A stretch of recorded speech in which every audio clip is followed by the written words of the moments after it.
أهلا بيكم. في تحليل النهاردة هنتكلم عن تحدي صعب جدا بيقابل ناس كتير في شغلها.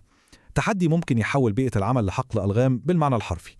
المدير المتقلب المزاج. هي دي الشخصية اللي بتخلي كل واحد في المكتب ماشي على قشر بيض، وعمره ما بيبقى عارف إيه اللي مستنيه.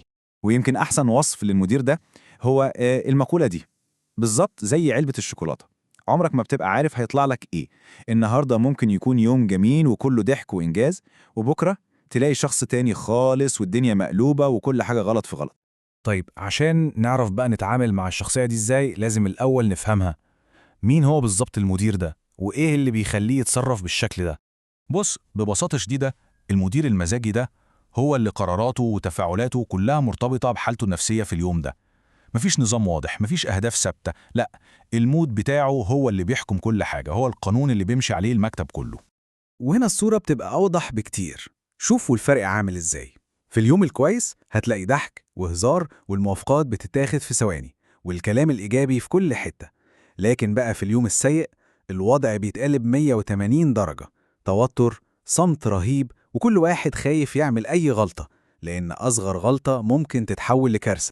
طيب السؤال المهم هنا، التقلبات دي كلها إيه تمنها الحقيقي على فريق العمل وعلى الشغل نفسه؟ للأسف الإجابة إن الفاتورة بتكون غالية قوي. التأثير بصراحة ممكن يكون مدمر.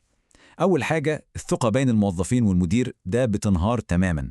مفيش أمان نفسي، وبدل ما الناس تركز على شغلها وتبدع فيه، كل تركيزها بيروح لحاجة واحدة بس: يا ترى المدير مزاجه إيه النهاردة؟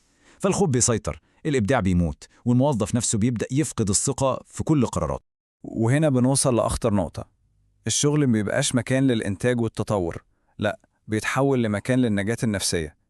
يعني كل هدف الموظف بيبقى إنه يوصل لآخر اليوم سليم من غير ما تحصل مشكلة أو يسمع كلمة تجرحه، مجرد البقاء على قيد الحياة مهنياً. تمام. وقبل ما ندخل في الحلول وإزاي نتعامل، مهم نقف لحظة ونسأل هو ليه بيعمل كده؟ إيه اللي ممكن يكون ورا السلوك ده؟ لأن فهم الأسباب دي حتى لو مش بتبرر تصرفاته ممكن يخلينا نتعامل مع الموقف بذكاء أكتر. الأسباب ممكن تكون كتيرة، وخلونا نكون واضحين، دي مش مبررات أبداً. ممكن جداً يكون عنده نقص في التدريب الإداري أساساً، فبيخلط بين إن الواحد يكون حازم وإنه يكون عصبي، أو يمكن شايف المنصب ده سلطة وحق شخصي مش مسؤولية، وفي أوقات كتير بيبقى ببساطة مش قادر يفصل بين مشاكله اللي في البيت والشغل. ودلوقتي يلا بينا ندخل في الجزء اللي يهمنا كلنا، الجزء العملي. إزاي نتعامل؟ إيه هو دليل النجاة المهني في الموقف ده؟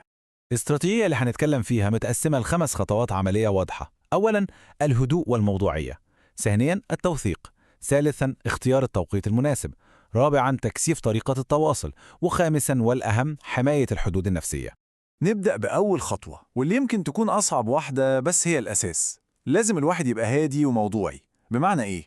بمعنى إنه يبني سور نفسي بينه وبين مزاج المدير. لازم يفضل يفكر نفسه إن الحالة المزاجية دي مشكلة المدير نفسه، مش انعكاس لأداء الموظف أو قيمته.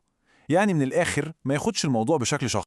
الخطوة التانية في غاية الأهمية، التوثيق. وفق كل حاجة، أي مهمة، أي تعليمات، أي أولويات لازم تكون مكتوبة. والأفضل طبعا إن ده يكون عن طريق الإيميلات. ليه؟ لأن ده بيخلق سجل واضح ومحدش يقدر ينكره، وده الدرع اللي بيحمي الموظف لما المزاج يتقلب فجأة أو لما المدير ينسى هو كان طالب إيه أصلا. الخطوتين التالتة والرابعة مرتبطين ببعض جدا، وهم اختيار التوقيت المناسب وتكييف طريقة الكلام. يعني لازم الواحد يكون زي الرادار كده بيقرأ الجو. اليوم اللي مزاجه رايق والدنيا حلوة ده أفضل وقت للكلام المباشر ومناقشة أفكار جديدة أو مواضيع معقدة. طب اليوم اللي الجو فيه مكهرب، لا، هنا الأفضل الواحد يلتزم بالإيميلات والكلام المكتوب ويركز بس على الشغل الأساسي المتفق عليه من قبل كده. ونوصل للخطوة الخامسة والأخيرة، واللي هي خط الدفاع الأخير: حماية الحدود النفسية. يعني إيه؟ يعني لازم يكون في خط أحمر واضح جدا بين الملاحظات المهنية المقبولة والإهانات الشخصية.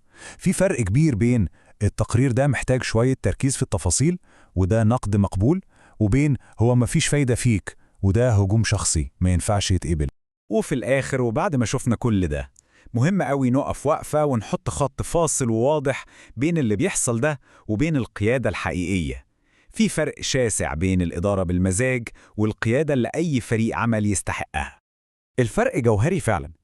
المدير المزاجي قراراته طالعة من مزاجه، مشاعره هي سياسة الشغل.